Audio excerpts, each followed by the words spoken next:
Hello YouTube, this is Morgan, Airspeed Prime here with my next Airspeed's Avatar Rewatch video. This one is going to be for Book 1 Water, Episode 11, The Great Divide. This is a episode animated by DR Movie, so the secondary animation studio, but I do think this is actually an okay animated episode. I don't think there's anything wrong with it. You can tell it's not at the same level as like the previous episode, Jet, which I praised for its animation, but it's not bad by any means, and I think that adds to the overall thing with this episode of obviously everyone remembers this episode as, oh, this is the really forgettable episode, this is the one you skip when you do a rewatch, this is the one they make a joke about and the one that you shouldn't care about. When, even though I myself still would ultimately agree that like it is one of the weaker episodes of the show, I myself rate it as like the second worst episode of the show overall. I still appreciate this episode a lot in that I think this episode has a lot of potential, and that actually most of the issues with this episode come down to how the writers approached dealing with this episode after this episode had come out.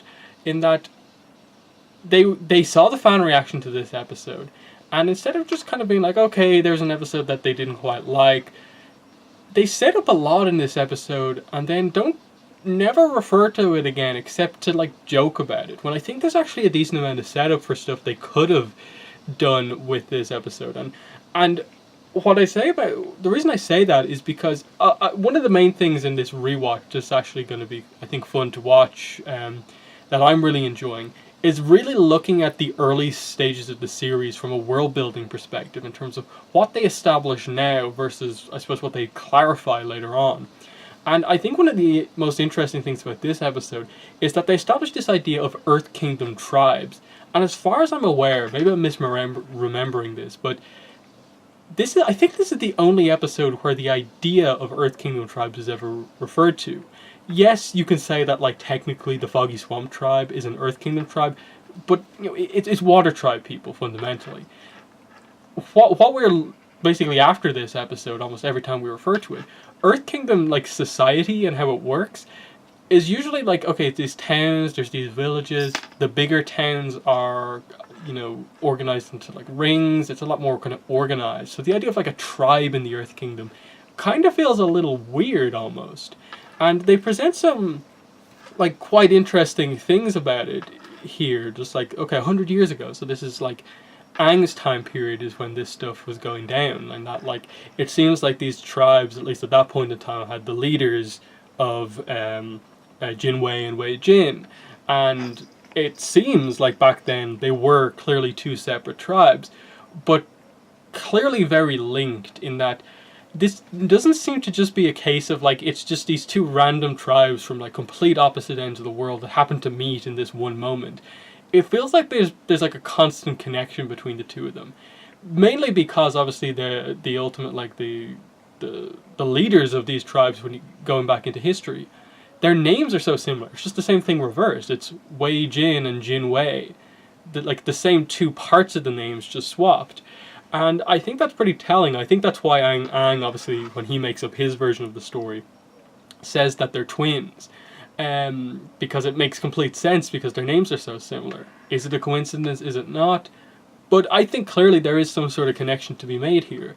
Ultimately, even the flashback that we get from like both sides' perspective, the Ganjian side of the story, the Zhang side of the story, we don't get enough context to really, I suppose, be able to figure it out ourselves. In that, okay, two Earth Kingdom tribes, the Ganjians have this tradition of taking the sacred orb from one gate to another and establishing this kind of connection of like with the sun, which I think is pretty interesting as well. In terms of the visuals of kind of what it's meant to do, that they kind of say that this orb, this sacred orb, has a level of power to it, and like the ritual being called the redemption ritual. So what are they redeeming themselves for? That's very interesting to me, and I think that's the thing with this episode. When you really think about it, so much of what's presented here is actually quite interesting, even though most people would call this like the most dull and boring episode. When you really look into it, there's actually a decent amount of mysteries to this episode. I'll get back to that in a minute, but another thing which I'll bring up here in relation to the idea of like sacred orbs and power and stuff like that, redemption, is just a random statement from the Canyon Guide about, where do I have it here? He mentions that like basically the legends within the world about how canyons are formed is that people think they were carved out by angry earth spirits who basically demanded sacrifices but didn't get any. This is like one of the only mention of the idea of like an earth spirit, really. Now, the start of Turf Wars features a spirit who's basically made of rocks, who could be an earth spirit, and it would make sense if he had some influence over this stuff. But that's a really interesting concept that potentially it could be a thing that they may maybe establish later on, that the reason the world is the way it is with the variety of features that are present, and how different certain parts of the world are, is because potentially really powerful spirits shaped it in the early days of like humanity and stuff like that.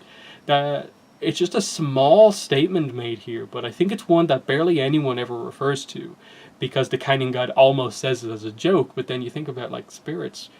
Why isn't there an earth spirit? It makes sense that that could actually be a thing.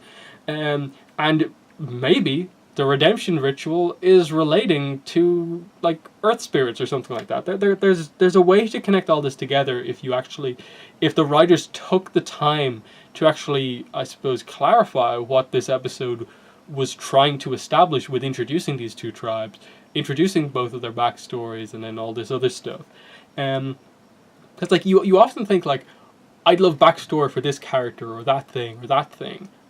It's kind of weird in a way that we actually get like double, almost triple backstory for the Ganjin tribe and the Zhang tribe in this episode, but never actually get the full answer to what was going on, which I ultimately think is probably the reason a lot of people just kind of completely bounce off this episode, in that I think it kind of like builds you up that like, okay, this is actually somewhat of an interesting story. Aang basically gets rid of the problem by saying it, by just saying it was it's just a childhood problem between the two. When he says he was lying, I almost wish, I really wish the episode had actually ended of just like it cuts away from Team Avatar and then we just have a flashback of what actually happened, and it maybe be some sort of a mix of everything, but like it clarifies to us that like both tribes, it's right that they're together now, that even though Aang was wrong about his details of the story, fundamentally the idea of uniting these tribes and them misinterpreting what happened in the past, they were meant to be together. So I do kind of think that there was some potential in this episode. And then the other thing with this one is that I think part of the reason why just this episode, as we go on through the years in the fandom, is looked back on so poorly, is because it's one of the few episodes from book one where they introduce new characters and just never refer to them ever again. When like even like Haru and Tyro, who I think are kind of similar level of character, maybe a slight bit more interesting than the Ganjin and the Zhang tribes, they come back in like the Day of Black Sun. All these other characters return for the Day of Black Sun, some of the freedom fighters and so on. But for some reason they never attempt to bring the Ganjins or the Zhangs or even the Canyon Guide back into things, when I feel there was a bunch of natural points within the series to at least refer to them again, just if not just for a little reference. You could have done the Day of Black Sun thing, where even if just the leader of the Zhangs, the leader of the Ganjins, and maybe even the Canyon Guide as well, they all join the invasion Day of Black Sun. Because the Canyon Guide seems like a pretty solid earthbender. The two leaders of both tribes seem like very skilled non-bender fighters with their sword play. I think they would have been a great addition to the final battle, as well as just giving a little context of like, hey, ever since we left you guys back in that episode, we have been working together. We figured out a lot of our problems, and we're kind of like a united tribe now. That would have been really cool just to get a little reference to that. As well as that, they all mentioned that they're heading for Ba Sing Se as refugees, which is technically the first real mention of this as like a thing within the series. When it becomes a quite important plot point going into like book 2 of just the idea of like refugees, and not like Zuko and Iroh become refugees. Team Avatar enters the city as well, and it's just stuff like that. Like Jet basically comes in as well as a refugee. All these characters kind of converge on Ba Sing Se. Why don't we ever see these characters there? They say they're going there to kind of because their towns, their villages, whatever, have been destroyed. It just would have been a perfect opportunity at some point in any of those Ba Sing Se episodes in Book 2 to just show the tribes there. I don't get why there's no reference made to them ever again. I feel like this is a case of, I think, the writers just acknowledging that, like, okay, the fandom didn't really like this episode, so let's just abandon these characters. When I feel they should have been able to realize that, okay, maybe we didn't get this episode specifically right, but we can still use some of the ideas, some of the concepts, some of the characters from this episode, and make something interesting out of it going forward. I'm not saying turn the Ganjin leaders and the Canyon Guide into, like, really big characters, just a little appearance again, just to make this episode not completely meaningless. I do also think, like, with this episode, I criticized the last 2 episodes for the lack of urgency. Yes, I don't feel that they start this episode off with the, like, sense of, like, oh, we need to rush to the Water Tribe. But I at least appreciate that they give a reason for why they kind of stop here for a while, and why they have to pass through the Great Divide on foot. Because just as they basically stop at the canyon to rest, eat, whatever, they acknowledge the canyon as being the greatest canyon, the biggest canyon in the whole world. And then they encounter the people who have to cross by foot and have this issue. And then, okay, the only way to solve this is that Appa is going to have to carry the sick and elderly people across, and Aang and Team Avatar will have to go on foot to help the Canyon guide this massive group of people through. I actually appreciate that they give a good explanation for why they can't just rush through this giant landmark.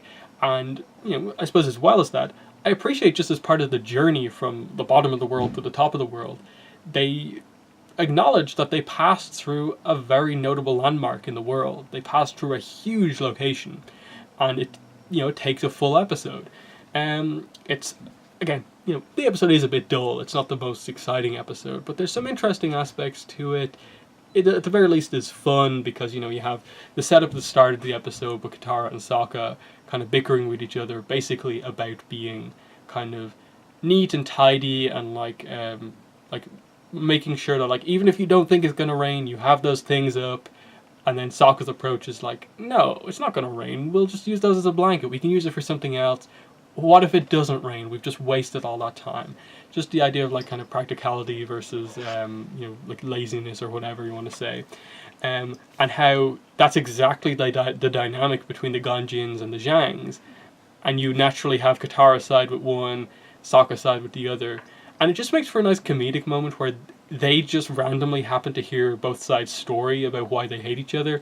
They come out and meet each other again, and, like, Sokka and Katara are both suddenly experts on this 100-year-long feud. It's just a really funny dynamic that they have. The other thing would obviously be, like, the Canyon Guide gets injured, his arms get broken. And, admittedly, it's a bit of a weird one where he says he can't bend, and then you later on introduce benders who can use their feet to bend. I always just took this as the idea of, like, yes, the likes of a Boomy, a Toph, those really, really high-level benders can do amazing bending with their feet. But the Canyon God I always just took as, like, he's an older man, very traditional bender. He's strong and powerful, but it seems like he has a very set style where he does rely on his arms to do a lot of his detailed work. I think the idea maybe should have been that he can do some earth bending, but obviously not enough to, like, move giant piles of, like, boulders and earth out of the way to, like, carve their way through the canyon. They should have clarified that a little bit better, but, like, I think it's one of those ones where, like, even if a Toph or a Boomy were in this situation and they happened to, like, break their arms in the canyon, I think they'd be a little bit more much more effective than the Canyon Guide, but I still think they'd struggle to do that much, earth bending with their legs, having their arms broken as well. So, it's a criticism I often see laid at the feet of the Canyon Guide, but, I don't think it's too big of a problem.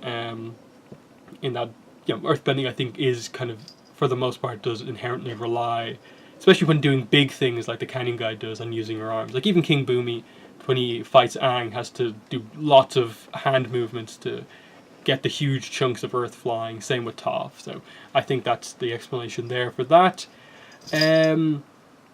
What else do we have here? I like that the whole idea of like Aang in this episode, and somewhat of what they present with him and the Canyon Guide, of just this idea of like they both have to be neutral. That it is important for them both to be neutral, but it's also lonely being neutral, because when you're bringing groups through the canyon, especially in this case where they're both bickering with each other, Aang can't side with either one, so he's in the middle. Same with the Canyon Guide, he can't be shown to be siding with either faction, and it's just the idea of like as he says, the loneliness of being impartial, of being neutral in this situation, and it's not like a meaningful arc within the episode where like Aang learns the truth of being neutral or anything like that. But I just like that it's a little bit of advice that the Canyon Guide gives Aang as someone who's in somewhat of a similar situation where he always has to be neutral to the people he brings over, brings through the canyon, and he gives Aang some advice. I also appreciate with this episode that I actually like Aang in how he attempts to deal with these two tribes. In that you understand his frustration, why he is a little bit overly angry compared to what he's usually like. In that I like that he's kind of somewhat commanding at times in this episode. That he shows the potential that he has when he commits to being the Avatar. In that this is one of the first times in the whole series where he has to really try and solve an issue. And I like it because he kind of leads by example. Whenever a fight breaks out, he is clearly the most skilled combatant there. It's like him, the leaders of both tribes, and then Sokka shows a little bit of skill. Katara is showing that she's gradually developing into like a pretty solid waterbending without much training. But Aang is very clearly like the best fighter that they have there, and he's leading by example. And you understand his frustration when he's just like, you guys are awful. You all brought food in here, and when we told you not to, and look what you've caused. And he discovers how to get out by riding the canyon crawlers, demonstrates it to everyone, and gets the two tribes working together. And then when he thinks he has them, like, look, they've done that dramatic thing, they've escaped the canyon together, this should be fine, and they still at the end go, we should work together, shouldn't we? But it's been 100 years, we have to fight. And Aang just like, no, after everything I've been through, you're fighting again. I'm just gonna lie to you about your 100-year-old history. I don't care. I just feel that it would be better for you guys to get along. Neither of you know your own history, so I'm just gonna make up history for you. I'm the Avatar, you have to believe me, and you'll get along and it'll be better for this. That like he kind of in a way kind of like ruins a little aspect of the culture of both of these tribes, but to help them get along while they're refugees in a very kind of dark moment during the war, it's a kind of a bad thing, as Katara says, but a kind of necessary thing, I think, as well. So overall, I find it an interesting episode. Like I'm close to 20 minutes on this video, and I haven't really ran out of things to talk about with this episode, and I think that's very telling, that there's a lot of potential here, a lot of interesting world building, new things presented. There's a lot of new characters in this episode, and some of the action stuff is actually really well done, and some of it's very creative. It's just overall a little dull. That like the tribes are just one's messy, one's neat. That's the main conflict. Aang's trying to bring them together. I get why it's not the most well-liked episode, but I also would absolutely say, like, to anyone who calls this episode just like objectively like outright bad, like you should skip it. No, I think there's enough action, enough like interesting content in this episode to where like you should always watch this episode. It's actually fine. So like the main takeaway from this is that like even though I still would rate this quite low myself on my episode list, I think there is more to this episode than you think, and I would highly recommend anyone who hasn't watched the episode in a long time rewatch it yourself and see if you still dislike the episode as much as you did. So that's been my review for The Great Divide. Thanks for watching, and bye.